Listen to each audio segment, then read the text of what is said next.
Hello! Donc ceci est la deuxième vidéo sur les contrôleurs brushless pour voiture de chez Hobby King. Et ici je vais parler des différents paramètres que l'on rencontre alors, sur ce contrôleur en particulier, même si on retrouve plus ou moins l'équivalent sur les autres modèles existants. Donc il y a à peu près une dizaine de paramètres différents à configurer. Alors, ce qui est assez rigolo sur ce modèle, c'est que suivant que l'on programme par carte ou par les bips, enfin bouton set ou bip c'est la même chose, en fait il y a un paramètre qui est la tension de coupure qui se programme pas de la même manière. Ça correspond à peu près à la même chose, mais il y a une petite différence.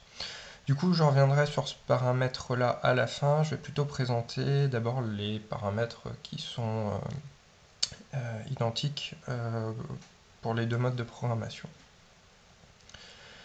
Donc, le premier paramètre, Start Power Percentage, ou aussi appelé Start Force, l'idée là c'est de configurer la puissance au démarrage. C'est-à-dire, si je reprends mon petit schéma, quand le stick est au neutre, le moteur ne tourne pas. Et quand on s'écarte, en fait on passe la zone neutre, le moteur commence à tourner et quelle puissance on veut appliquer au démarrage. Donc par défaut c'est 0% et en fait 0% c'est le système qui définit lui-même la puissance qu'il va mettre. Alors nous dans notre cas on cherche à démarrer le plus en douceur possible, enfin, du moins en règle générale, hein, je parle dans le cadre par exemple d'un remorqueur.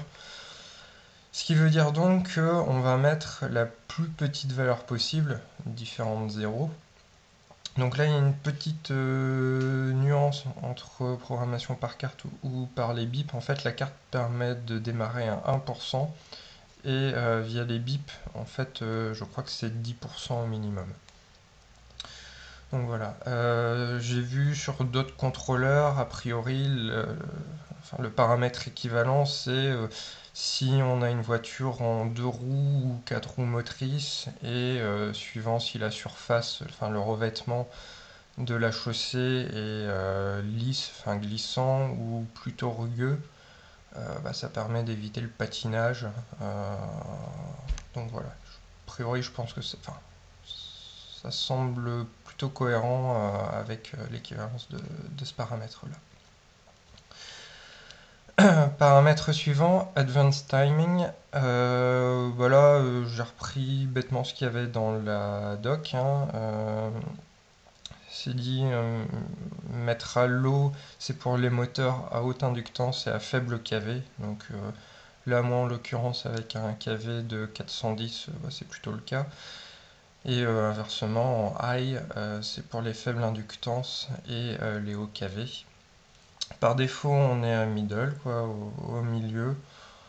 Bon, après, j'ai pas vu trop de différence entre low et middle, mais bon, pour faire les choses bien, idéalement, il faudrait le mettre à low. Paramètre suivant, run mode.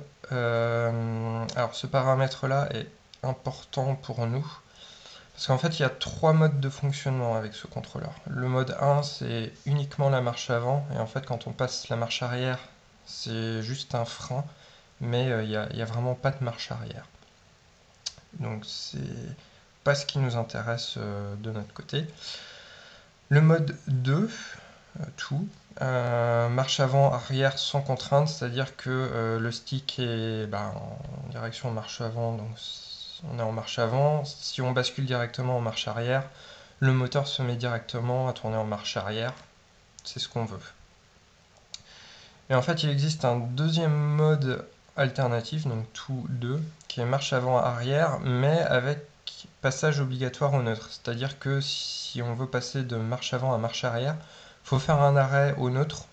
Sinon, si on passe directement en marche arrière, en fait, la marche arrière n'est pas enclenchée, il y a juste un frein et le moteur s'arrête. Donc pour après faire une marche arrière, il faut revenir au neutre et repasser à nouveau la marche arrière. En fait, c'est ce qui s'est passé dans la vidéo précédente.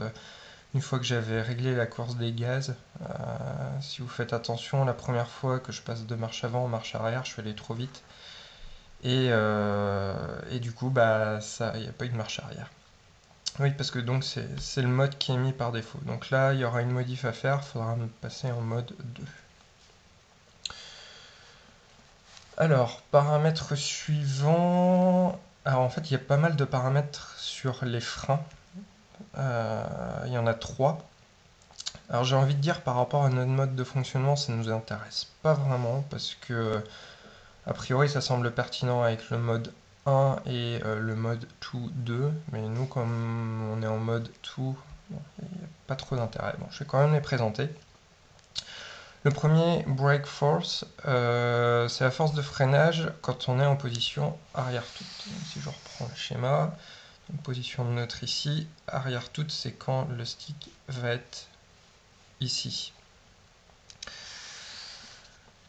Donc par défaut, le freinage est mis à 100%. Bon, après, de mon point de vue, en arrière toute, ben, on est censé devoir battre en arrière, hein, donc il n'y a pas une notion de freinage. Après, j'ai envie de dire par principe, je vais mettre le frein au minimum, 50%, même si j'ai pas essayé 100%, mais je vois pas trop l'intérêt en fait de ce paramètre pour nous. Donc voilà. Deuxième paramètre, drag brake force, c'est la force de freinage, si je reprends mon petit schéma, et là dans la zone neutre. Donc en fait, quand le stick est ici, quand il se passe rien, est-ce que on veut que y ait une force de freinage qui soit appliquée ou pas? Donc par défaut c'est 0%. Moi j'aurais tendance aussi à mettre 0% de base, puisque voilà, on laisse l'hélice tourner, hein. Si on était en avant toute et on revient au neutre, l'hélice s'arrête quand elle a fini de s'arrêter, de tourner, et puis c'est tout, quoi. Il y a un dernier paramètre, alors je reviendrai sur celui-là après, Initial Brake Force. Donc là, si je reprends mon schéma, donc on a vu, il y a un paramètre de frein en arrière toute dans la zone neutre. En fait, il y a un troisième paramètre de freinage sur cette zone-là, donc quand on est en marche arrière.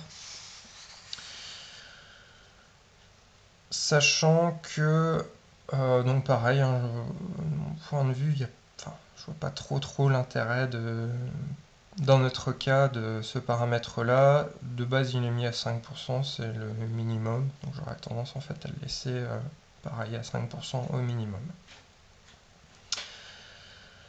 Alors je reviens sur ce paramètre-là, Neutral Range. L'idée c'est, je reprends mon petit schéma, de définir en fait la zone dans laquelle le stick est au neutre.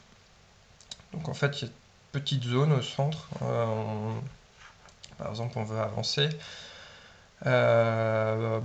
on sent l'écran qui passe au tout début, mais en fait le moteur ne tourne pas. Et donc en fait, avec ce paramètre, on définit la largeur en fait de cette zone. Donc il y a 3 paramètres possibles, donc 6%, 8%, 10%, de base c'est à 8%. Moi, de mon point de vue, je pense à la mettre la plus faible possible, donc 6%, mais bon, après là c'est chacun qui voit. Alors, dernier paramètre commun qui est le reverse force. Donc ce paramètre-là est important pour nous. Ça définit en gros la vitesse maximale de la marche arrière. Est-ce qu'on veut que ça corresponde à 25% de la vitesse en marche avant, 50%, 75% ou 100%? Surtout quand on fait de la manœuvre, on veut avoir autant de vitesse, enfin pas de vitesse, pas exactement, puisque avec l'hélice il y a un sens particulier, mais on veut que le moteur tourne autant dans un sens que dans l'autre. sachant que de base, le paramètre est mis à 25%, donc en fait, en marche arrière, on n'a que un quart de la puissance maximum. Donc celui-là est à changer et à mettre à 100% pour avoir autant de vitesse dans un sens que dans l'autre. Donc ça c'est pour les paramètres courants. Je reviens donc sur le dernier paramètre qui lui diffère soit dans un mode de programmation par carte ou par bouton set. Donc je vais commencer par celui par carte. Donc là le paramètre s'appelle cutoff voltage et en fait ça définit la tension minimale sous laquelle on ne veut pas descendre. Ça protège, c'est protection de l'AQ. Donc en fait là on règle vraiment la tension que l'on veut rester, enfin ne pas descendre en dessous. C'est vraiment en protection. Par défaut il est mis à 0 volts. Et en fait là c'est le système qui définit de lui-même. Donc il se base sur les accus au lithium et il applique, donc en fait au démarrage il détecte suivant la tension A, il y a 2 cellules ou 3 cellules ou enfin, X cellules et à cela il applique un voltage par cellule qui est à 2,9 volts, donc en fait ça fait 5,8 volts pour 2 cellules, 8,7 pour 3 cellules, etc. Et si jamais on descend en dessous, en fait de ce que j'en ai vu, moi ça coupe. C'est-à-dire, mais ça coupe vraiment. C'est pas je reviens au neutre et en remettant après les gaz, je récupère un peu de gaz. Non, non, le variateur est toujours alimenté, il alimente toujours le récepteur. Par contre, le moteur ne tournera plus. Le seul moyen de remettre en marche, c'est de l'éteindre et de le remettre, de le réalimenter.